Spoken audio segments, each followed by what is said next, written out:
오늘 오후 예배는 남사, 여사 전도의 헌신 예배로 드립니다. 이 시간에 성경 봉독하겠습니다.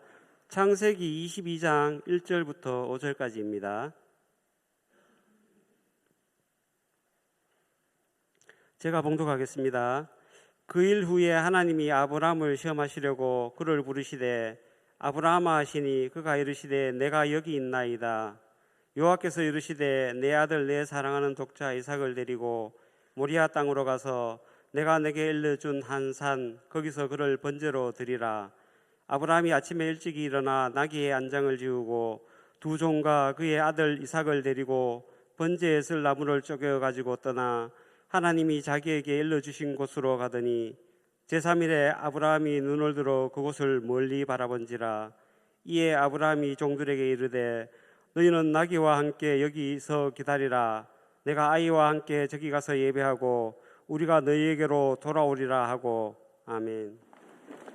이 시간에 말씀 듣는 시간입니다. 오늘 강사 목사님은 실만한 교회를 담임하시는 피승민 목사님 나오셔서 온전한 순종이라는 말씀으로 말씀 전하실 때 큰 은혜 받으시기 바랍니다. 나오실 때 박수로 환영하겠습니다. 제가 진량제일교회를 방문했었는데 저 기억하는 사람 아무도 없을 것 같아요.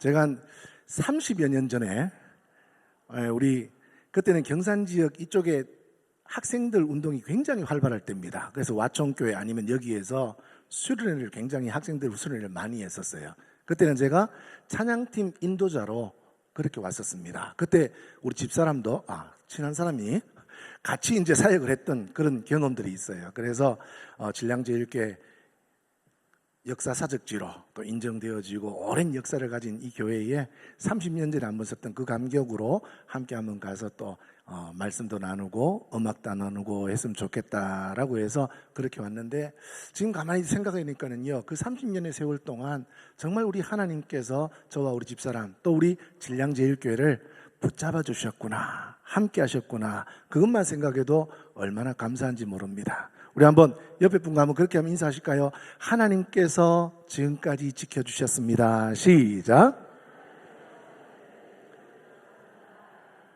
또 한번 그렇게 인사하십시다. 하나님이 함께 하시면 다 됩니다. 시작. 그때 22~23살쯤 됐는 청년들이요, 얼마나 열심히 집회를 다니고 찬양사역을 하고 그렇게 다녔는지 하나님께서 또 음악하는 사람은 음악하는 사람답게 또 목회자로 세우셔서 지금까지 쓰셨다 하는 것만 생각해도 얼마나 감사한지 몰라요. 여러분들, 하나님이 나와 함께 하시면 감당치 못할 일이 없는 줄 믿습니다. 아인슈타인이라는 사람 아시죠? 우유 말고요, 아인슈타인이 상대성 이론을 발표하고 난 다음에 강의가 얼마나 많이 몰아듣는지 모릅니다. 그래서 날마다 바쁜 시간을 보내고 있었어요. 이곳저곳 다니면서 강의를 하는데 그 일정이 요즘처럼 도로가 좋은 것도 아니고 자동차가 옛날 자동차니까 뻔할 것 아닙니까? 얼마나 불편한 그런 자동차를 타고 다니면서 강의를 하는데 얼마나 힘이 들었는지 몰라요. 그래서 어느 날 자기 차를 타고 운전기사와 함께 다음 강의 장소로 이동하면서 이 아인슈타인이 넋두리처럼 이렇게 이야기했답니다. 야, 오늘 너무 피곤하다. 누가 좀 대신 강의해 줬으면 좋겠다. 오늘 정말 강의하기 싫네. 그렇게 혼잣말을 했답니다. 근데 그때 앞에서 운전하고 있던 이 운전기사가 교수님, 그럼 오늘 강의 제가 해볼까요? 이렇게 딱 이야기하는 거예요. 아니, 상대성 이론, 지금도 과학자들이 어려워하는 그런 이론인데 그 이론에 대한 강의를 운전기사가 하겠대요. 그래서 이 아인슈타인이 너 내 강의 다 알아? 할 수 있겠어? 물었더니요, 교수님, 내가 지금까지 교수님 강의를 몇 번 들었는데 이제 다 외웁니다. 그렇게 이야기하더래요. 그래서 재미도 있겠다 싶어가지고요, 야, 그러면 이동하는 김에 한번 해봐.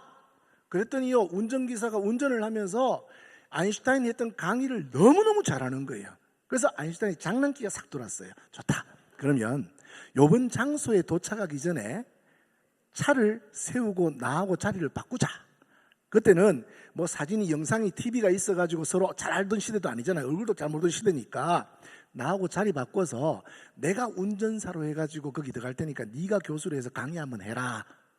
둘이 작전을 짰어요. 얼마나 재밌습니까? 그래서 강의 장소에 딱 도착하기 전에 자리를 딱 바꾸고 들어가는데 아인슈타인이 누군지 잘 못 알아봐. 그래서 기사가 아인슈타인인지 착각 알고요. 거기에 있는 사람들이 다 안내해가지고 이제 강단에 딱 모셨습니다. 모셔가지고 강의를 딱 하는데 이 아인슈타인이 그래도 좀 운전기사가 어떻게 할까 실수할까 싶어서 궁금해가지고 제일 앞자리에 탁 가가지고 앉아 있었습니다. 그런데 정말 자신했던 것처럼 이 기사가요 정말 아인슈타인이 하는 말 토시 하나도 안 빼뜨리고 그 강의를 너무 잘하더라는 거예요. 그래서 이 교수가요 허무해서 웃고 있는데 강의 마지막에 하지 말아야 될 것까지 따라해버렸어요. 그게 뭔가 하면 강의를 다 마치면서 사람들 향해서 이렇게 이야기합니다. 질문 있습니까? 야, 이건 큰일 났잖아요. 여러분들 도대체 거기 있는 교수들이 무슨 질문할 줄 알고 저 사람이 저런 질문은 있습니까? 라는 것까지 따라했을까? 저거 안 했으면 좋았는데 이제 아인슈타인이요 가슴이 콩닥콩닥 하는 거예요. 이제 들통나게 생겼잖아요. 아니나 다를까 그 중에 석학한 사람이 손을 딱 들더니요 교수님 지금 하신 말씀 이런 말씀을 이렇게 하셨는데 이런 이론을 말씀하셨는데 이 이론은 이렇고 저렇고 뭐 A, B 막 하더니 이건 왜 생각하십니까? 물론 경상도 말로 말고 영어로 이야기했겠죠. 그래서 어떻게 생각하십니까? 묻더랍니다. 자기가 들어봐도요 이거는 보통 질문이 아니에요. 지금까지 들었던 질문도 아니에요. 그래서 저 기사가 어떻게 하나 싶어서 기사를 팍 쳐다봤습니다. 근데요 그 기사가요 그 질문하는 교수를 빙긋이 웃으면서 비꼬듯이 쳐다보고 있어요. 야, 저 왜 저러노 싶었는데요 딱 이렇게 이야기하더랍니다. 여보시오, 당신도 교수요? 그 정도는 우리 기사도 대답할 수 있어. 기사 한번 대답해 보시오. 야, 그러니까는요 기사가 앞에 나와서 그 대답을 딱 하니까는요 다른 교수들 질문하겠어요? 못하겠어요? 아무도 못하는 거예요. 야, 똑똑하죠? 그래서 아인슈타인이 이제 강의를 다 마치고 난 다음에 기사하고 그 길을 다시 출발해서 가는 길에 그 기사한테 물었어요. 야, 너 오늘 강의 참 잘했는데 마지막에 그거는 안 따라하면 좋았을걸. 근데 너 그때 질문 있습니까? 해놔놓고는 안 떨리더나 물었더니요 이 기사가 이렇게 대답하더랍니다. 왜 떨려요? 교수님이 함께 계시잖아요. 교수님이 함께 계시는데 내가 왜 떨어야 돼요? 여러분들 예수 믿는 사람이 당당해야 될 줄 믿습니다. 오늘 저와 여러분들에게 누가 함께 하십니까? 하나님이 함께 하시는 줄 믿습니다.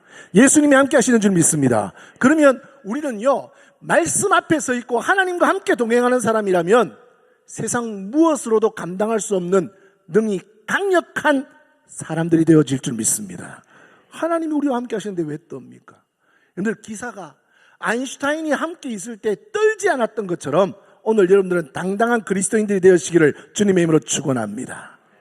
하나님 앞에 순종하는 거, 우리가 오늘 순종이라는 헌신이라는 이 대전제를 가지고 함께 모여서 예배드리고 말씀을 듣습니다.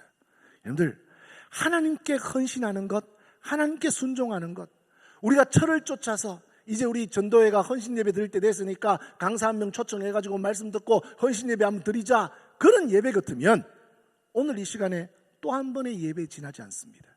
그러나 하나님께서 오늘 우리의 헌신을 기뻐 받으시고 온전한 헌신으로, 순전한 헌신으로 하나님께서 받기를 원하신다면 오늘 우리들 마음속에 새로운 결단이 있어져야 될 줄 믿습니다.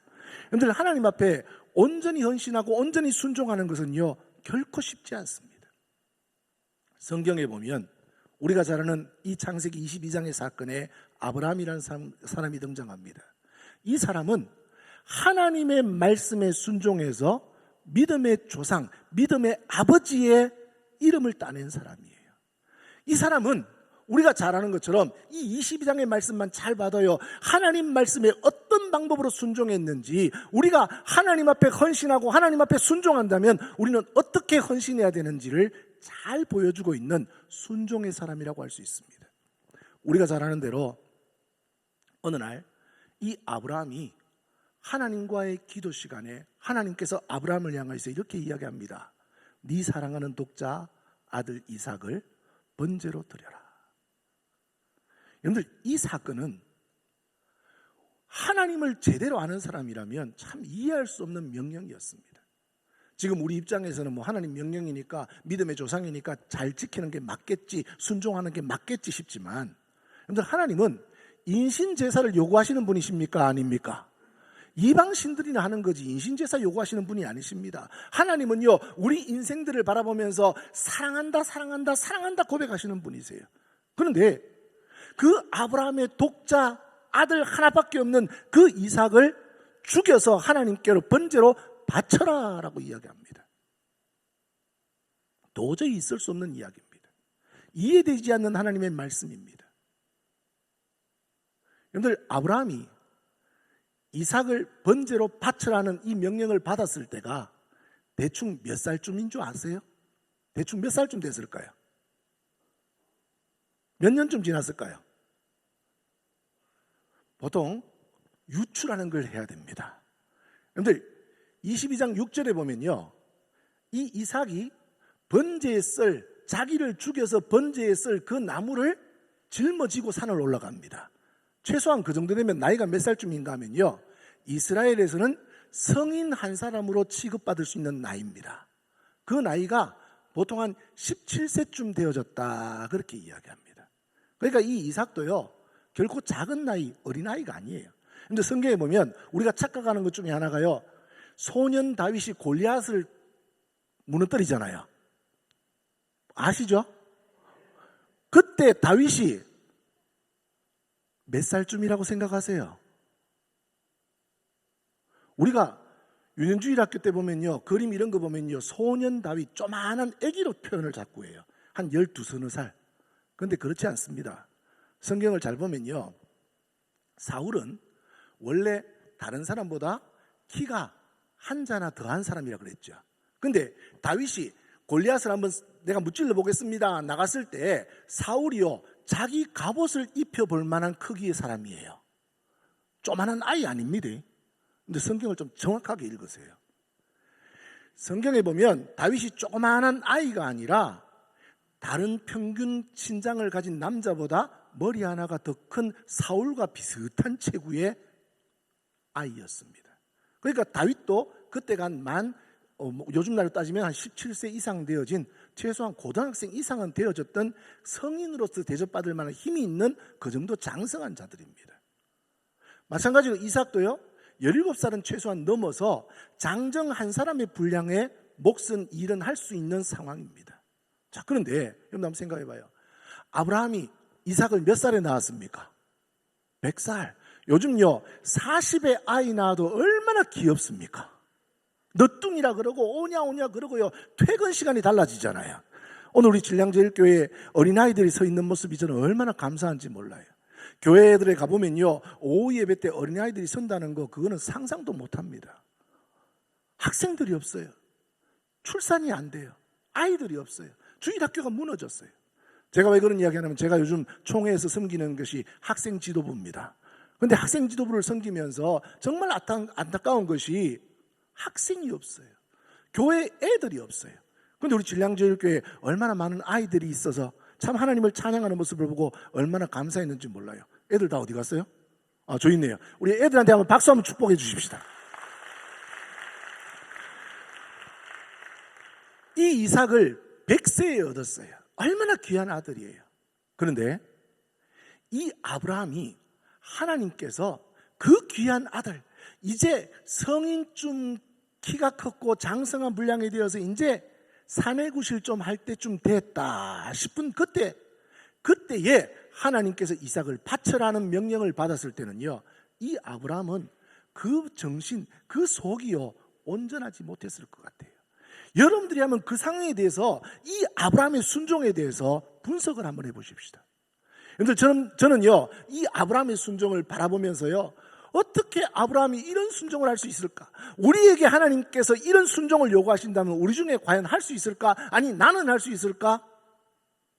자신이 없더라고요. 여러분, 첫 번째, 아브라함이 어떤 순종의 자세로 하나님께 순종하는 사람이었는가, 헌신하는 사람이었는가? 여러분들 3절 말씀 한번 보십시다. 3절 한번 읽을까요? 시작.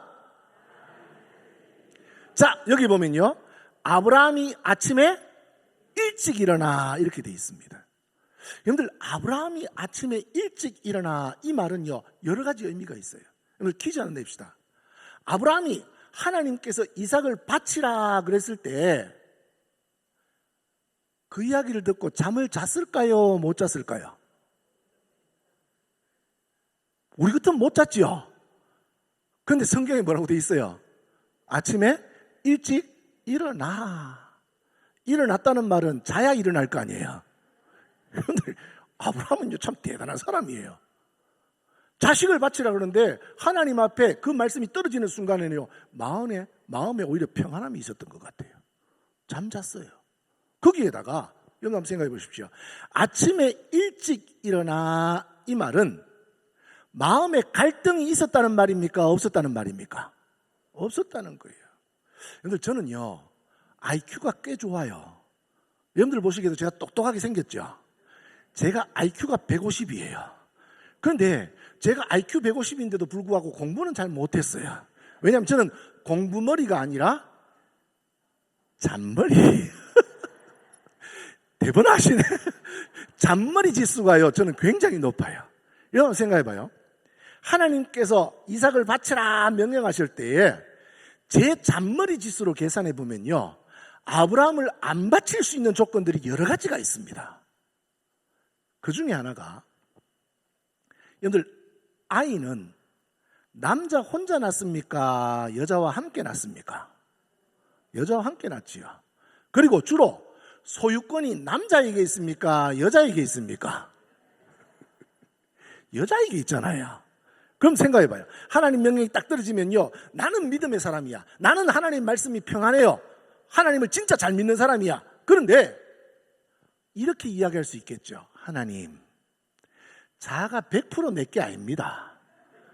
최소한 50%는 여자 몫입니다. 그러니까 하나님, 우리 집사람한테 허락 한번 받아보겠습니다. 여러분들, 남자들은 웃지 마시이소. 50 넘어가지고 내 뜻대로 하시는 분 계십니까? 꼭 집에 가서 물어봐야 되잖아요. 아브라함이 지금 몇 살이에요? 117살이에요. 그러니까 아내에게 묻고 허락을 받아야 될 나이예요. 훨씬 지났잖아요. 그래서 아내한테 갑니다. 실제로, 여보, 하나님이 지난날 내게 이렇게 명령하셨는데 내 마음에는 이삭을 바칠 준비가 됐는데 당신은 어떻노? 물으면 뭐라 할까요? 이 양반이 돌았나 하고는 이삭을 뒤로 딱 감춰놓으면요, 또 하나 물어봅시다. 50 넘으면 싸우면 남자가 이겨요? 여자가 이겨요? 김종호 목사님, 누가 이깁니까? 대답 없는 걸로 하겠습니다. 여자가 이겨요. 딱 뒤로 감추고는요, 여보, 당신 잘못 들었다. 하나님은 인신제사를 원치 않는 분인데 당신 잘못 들었다. 그건 하나님의 명령일 수 없어. 그리고 이 아이 죽이려고 하거든, 이 아이 번지라거든, 나부터 죽여라 하고 딱 버티면요, 그 힘을 왜 감당합니까? 그럼 하나님께 가는 거야. 하나님 앞에 가가지고, 하나님, 나는 바칠락 했는데, 한번 합시다. 나는 바칠락 했는데 마누라가 안 들어주는 거예요. 그럼 하나님도 우회할 거예요. 그럼 안 바쳐도 되잖아요. 그런데요, 오늘 말씀에 보면 아침에 일찍 일어나 있어요.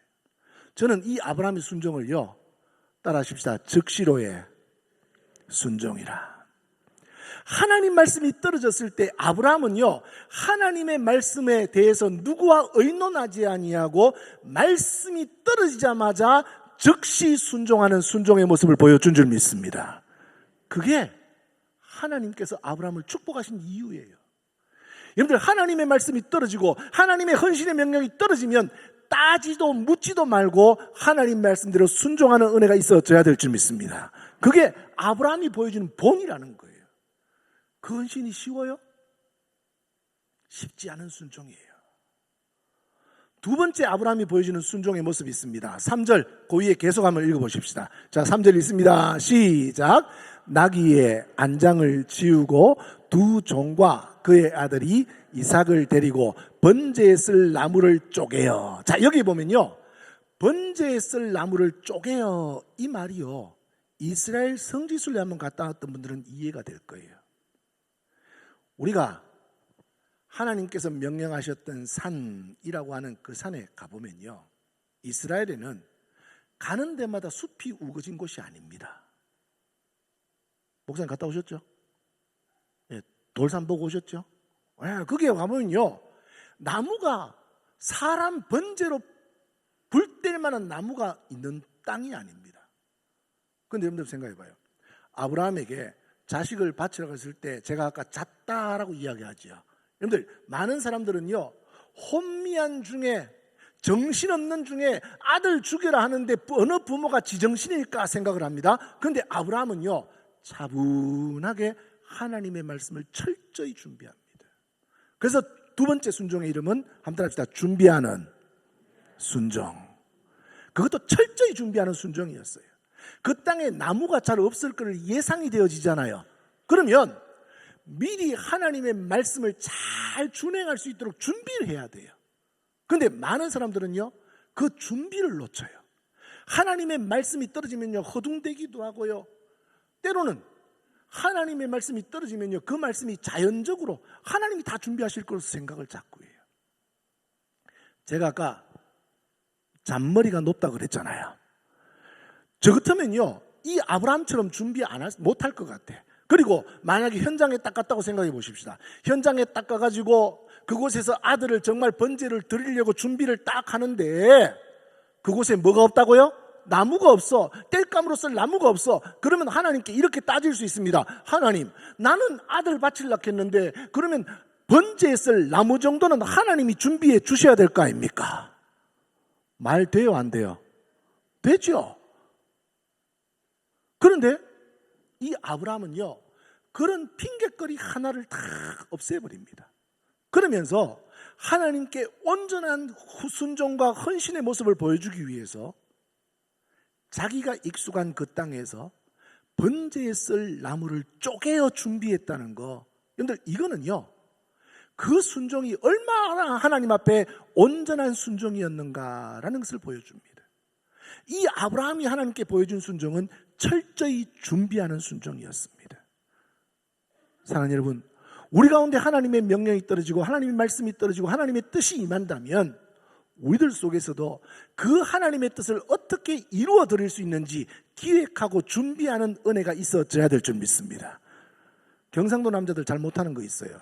그게 뭔가 하면, 경상도 남자들은, 요즘은 이런 말 잘 안 쓰는데 죄송합니다, 대마이로 사는 사람들 아닙니까? 대마이란 말 아십니까? 자존심이야. 남자들이 어디서 밥 먹는다, 친구들하고 밥 먹는다 그러면요, 꼭 싸워요. 요즘은 덜 하겠죠.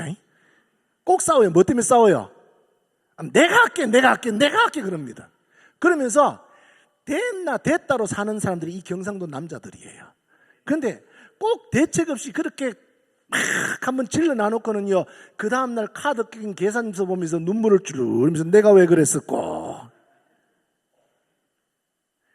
여러분들, 아브라함은요, 한순간의 감정으로 하나님 앞에 헌신하는 게 아니에요. 한순간의 감정으로 하나님께 순종하는 사람이 아니었어요. 하나님의 말씀이 떨어지면 철저히 이성으로 분석하고 준비하는 은혜가 있어진 줄 믿습니다. 아침에 푹 자고 일어나가지고요, 제정신으로 하나님께 헌신했던 거예요. 여러분들, 하나님의 명령을 준행하기 위해서는 계획이 있어야 돼요. 준비가 있어야 돼요. 철저히 준비해야 하나님의 뜻을 이룰 수 있다는 사실을 기억해야 될 줄 믿습니다. 그래서 우리 전도회들이 하나님 앞에 어떤 헌신을 할 때는요, 철저히 준비하세요. 어떻게 하면 하나님의 말씀을 온전히 이룰 수 있을까 고민하고 기획하고 철저히 준비하십시오. 그것이 하나님의 말씀에 순종하는 두 번째 아브라함의 모습입니다.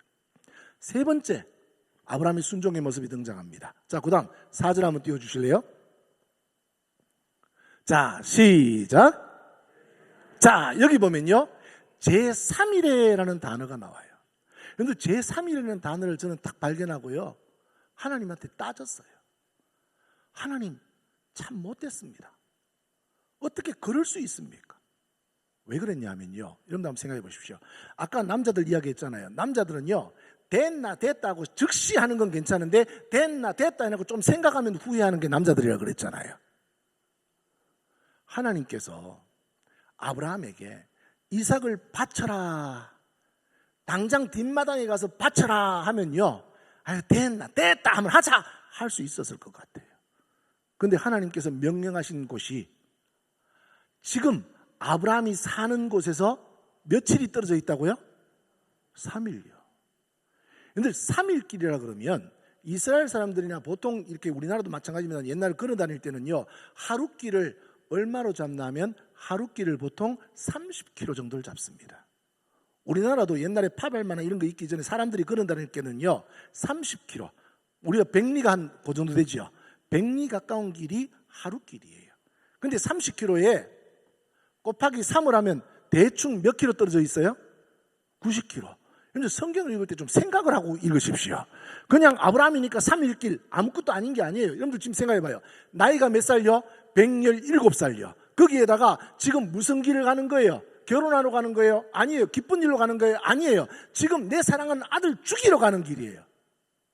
내 사랑하는 아들 손잡고 그놈 잡으러 가는 길이에요. 그런데 며칠을 가요? 3일을 가요. 근데 3일 같으면요, 저는 대구에서 왔는데 여기까지 오는데 40km밖에 안 돼요. 고속도로 오니까는요. 3일 길, 그 긴 길을 117살 된 아브라함이 자식 이삭의 손을 잡고 간다고 생각해 보십시오. 그게 보통 마음인지요. 그 마음이 얼마나 무너졌겠어요. 지금 이 사랑하는 아들을 내가 3일 길을 걸어가는데 육체적으로 힘들고요, 영적으로 힘들고요, 우리가 영육간에 강건하도록 해달라고 기도 많이 하잖아요. 지금 아브라함은요, 영육간에 가장 피폐함을 경험하는 시기가 이 순간이라고요. 육체적으로 힘들죠. 100살이 넘어가지고 그 긴 길을 여행하는 것조차 힘지 않은데 지금 아들의 손을 잡고 가요. 죽이려고요. 그러면 영육간에 얼마나 무너져 있겠습니까? 그런데 하나님께서 아브라함에게 요구하시는 순종의 모습이 3일길의 순종이에요. 저는요, 이 3일길의 순종을 이렇게 이름합니다. 따라 하십시다. 지속적인 순종이라. 지속적인 순종. 아까도 말씀드렸지만 우리 남자들은요, 됐나 됐다, 하나님 앞에 결단할 때도요, 됐나 됐다, 됐다 하고 막 처음 바로 그 자리에서 하면 좋은데, 이게 시간이 지나면 우리가 지정신이 돌아오잖아요. 그러면 여기 힘들 때가 있어요. 부흥회 때 여러분들 한번 경험해 보십시오.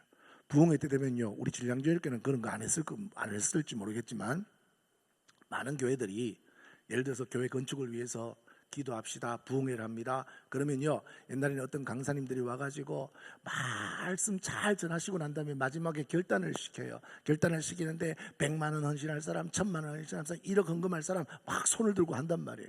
부흥회 때 은혜를 받았겠다, 그래서 막 아멘 아멘 하다가요, 앞에서 결단하십시오, 1000만 원 할 사람 하면 손 막 들어요. 그런데 집에 가서 그 한 주간 안에 주일날, 여러분들 큰 돈이 없으니까는 보통 작정 헌금을 하잖아요. 보통 부흥회 때는 해봤죠? 근데 보통 때는 이렇게 작정 헌금을 하는데 집에 가서 그 작정 헌금 현금으로 찾는데 시험이 오는 사람들이 얼마나 많은지 몰라요. 옛날에, 지금은 뭐 목사님이 됐다 그러는데 고구마 전도왕이라는 분이 계세요. 그분 간증에 그런 이야기 하면 하더라고요. 자기가 초신자 때 부흥회를 참여했는데 은혜를 많이 받았대. 그래서 앞에 부흥 강사가 현금 결단을 시키는데 자기는 막 뭣도 모르고요, 200만 원 하니까 그 정도 할 수 있겠다 싶으면 200만 원 결단을 다 하겠답니다. 그리고 작정서를 써가지고 200만 원 헌금을 딱 준비를 했대요. 그리고 실제로 집에 가가지고 그 다음 주일날 헌금 200만 원 하기 위해서, 옛날에 10,000원짜리밖에 없으니까는 만원짜리 이쪽에 하나 100만 원씩 양쪽에 탁 들고 교회를 딱 왔답니다. 그때까지도 시험이 안 들었대요. 그런데 헌금 봉투를 준비하려고 헌금 그 다이 테이블에 딱 쓰는 순간에요, 봉투를 한 장 딱 뽑아가지고 자기 이름을 딱 쓰는 순간에 이런 생각이 들더랍니다. 이 봉투에 200만 원 더 가겠나? 여러분들 헌금 다 그 정도 해봤죠? 100만 원 10묶음이요, 만원짜리 이 100개가 한 봉투에 잘 안 들어가겠더라는 거예요. 그래서 야, 이거 내가 초신자인데 헌금위원들 헷갈릴 것 같다. 만약에 봉투를 2개를 해가지고 나누어가지고 하나 먼저 드리고 계산할 때 누구 100만 원, 또 한참 있다가 누구 100만 원, 이거 아까 했는 이름인데 이거 아니다, 다시 한번 찾아봐라. 이렇게 하면 시간 걸리고 헷갈릴 것 같더라는 거예요. 그래서 아유, 초신자가 뭐 그럴 거 뭐 있나 하면서 한쪽 주머니를 넣었답니다. 그 다음에 한쪽 주머니를 빼가지고 봉투에 넣으려고 그러는데 잘 안 들어가더래요. 이러다가 이 헌금위원들이 봉투를 이 100만 원 빼면서 툭 찢어지면 욕하는 거 아이가, 이런 생각이 들더랍니다. 별 희한한 시험이 다 있어요. 그래서 100만 원 그거를 반을 딱 나눠가지고 50만 원을 탁 넣어보니까는요, 들어가기도 잘 들어가고 잘 빠지더랍니다. 그래서 이게 하나님의 뜻이야 하고는 50만 원 헌금했더래요. 근데요, 50만 원 헌금하고 기분이 좋아가지고 이제 싹 돌아오고 150만 원 은행에 딱 모셔놨는데 그 주간에 갑자기 아침에요, 부인한테 전화가 오더래요. 여보, 사고 났다. 자동차 사고 났대요. 그래가지고 공업소에 가가지고 자동차 수리 견적을 받았는데 얼마가 나왔을까요? 150만 원. 어떻게 아세요? 경험 있는 건 아니지요? 여러분들, 우리가 하나님의 말씀 앞에 지속적으로 우리의 신앙에 응답하는 것, 이거 참 쉽지 않습니다. 아브라함에게 하나님께서 요구하셨던 것이 이런 지속적인 순종까지를 요구하셨다는 겁니다. 이게 아브라함의 입장이 되보면 참 쉽지 않습니다. 네 번째 순종의 제목이 있습니다. 5절 한번 보십시다. 자, 함께 읽습니다. 시작. 이에 아브라함이 종들에게 이르되 너희는 나귀와 함께 여기서 기다리라. 자, 여기 보면요, 이 아브라함은요, 그 산에 가가지고 이제 번제를 드리러 올라가는데 정말 지혜롭다라는 것을 여기에서 발견할 수 있습니다. 그래서 저는 네 번째 순종의 제목을 한번 합시다. 지혜로운 순종.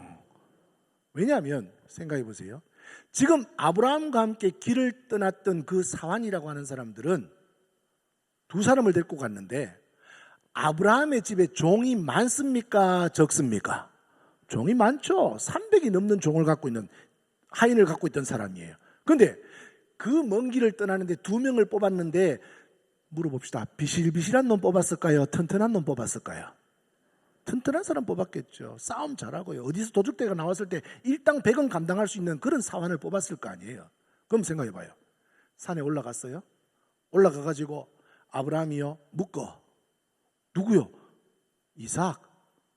그러면 순종하면서 묶을까요? 아브라함이 이삭을 잡으려고 칼을 빼들면요, 그 종들이 어떻게 반응할까요? 여러분들, 그 종들은요, 하나님 음성을 직접 듣지도 않았잖아요. 그러면요, 아브라함을 붙잡으면서 아브라함이요, 주인이요, 왜 이러십니까? 지금 이분은 아들입니다. 아들을 왜 죽이려고 하십니까? 뒤에서 팍 붙들어 버리면 그 사환들의 힘을 감당할 수 있을까요? 없을까요? 제가 잔머리가 뛰어나죠? 저 같으면 데리고 갔을 것 같아요. 근데 이 아브라함은 문제거리들을 다 해결해 놓고 가는 거예요. 마지막까지 얼마나 지혜로운 순종의 모습을 보여주는지 모릅니다. 사랑하는 여러분, 하나님 앞에 순종하는 거 만만하게 생각하지 마십시오. 하나님께 순종하는 것은요, 최소한 이 아브라함이 보여줬던 그런 신앙의 결단들이 우리 가운데 있을 때 하나님이 우리를 향하여서 믿음의 사람이라 인정하십니다. 그 순종이 쉽지 않은 순종이에요. 그런데 그 순종의 결과가 우리 가운데 너무나 크고 놀라운 것으로 다가옵니다. 아브라함은 그 순종의 결과로 여호와 이레의 하나님을 만난 줄 믿습니다. 그런데 우리가 하나님의 말씀에 준비하고 철저히 순종하고 나면 하나님은 우리를 만나 주실 줄 믿습니다. 이 하나님이 만나 주시는 그 기쁨만으로도 이 모든 고난과 고통을 이겨낼 수 있고 능히 감당할 수 있는 기쁨을 하나님께서 허락해 주실 줄 믿습니다. 저는 바라기는요, 우리 진량제일교회 모든 성도들이 하나님 앞에 헌신하는 것을 정말 감사와 기쁨으로 경험할 수 있는 은혜가 있어지기를 간절히 소망합니다. 하나님은 이성적인 하나님이세요. 우리 가운데 불의한 것을 요구하시는 분이 아니세요. 그 하나님 우리 가운데 말씀하실 때는요, 뜻이 있고 그 하나님의 마음이 있다는 사실을 기억해야 됩니다. 그 하나님의 본질적인 뜻을 잘 헤아려 하나님 앞에 하나님의 뜻대로 순종하면 저와 여러분들도 여호와의 일의 하나님을 만나게 되어질 줄 믿습니다. 그것이 우리의 헌신의 목적이고 순종의 이유라는 사실을 여러분들 기억하시고, 하나님 앞에 첫 번째 순종이 뭐라 그랬죠? 즉시로의 순종. 두 번째가 준비하는 순종. 세 번째가 지속적인 순종. 네 번째가 지혜로운 순종. 그런 아브라함의 믿음의 자손인 여러분들에게서도 그 믿음의 모습을 통하여서 오늘 우리와 함께 하시는 여호와 일의 하나님을 만나는 축복이 함께 하기를 주님의 이름으로 축원합니다. 기도하겠습니다. 하나님 감사합니다. 하나님 앞에 순종한다는 것, 그것이 말로는 쉽지만 참 쉽지 않은 일임을 다시 한번 살펴봤습니다. 그러나 그 순종의 결과가 하나님을 만나고 우리 가운데 참 기쁨, 참 영생, 참 구원의 길을 락하신 그 하나님과 동행하는 길이라는 사실을 기억하게 해주시고, 그리고 하나님께서 우리를 축복의 사람, 믿음의 사람으로 모델 케이스로 쓰기 위해서 오늘 우리를 향하여 부르신다는 사실을 기억해 하시며 그 일을 잘 감당함으로 하나님의 축복을 능히 받아 누리는 자들 되어줄 수 있도록 주님 축복하여 주시옵소서. 감사하며 예수님 이름으로 기도드리옵나이다. 아멘.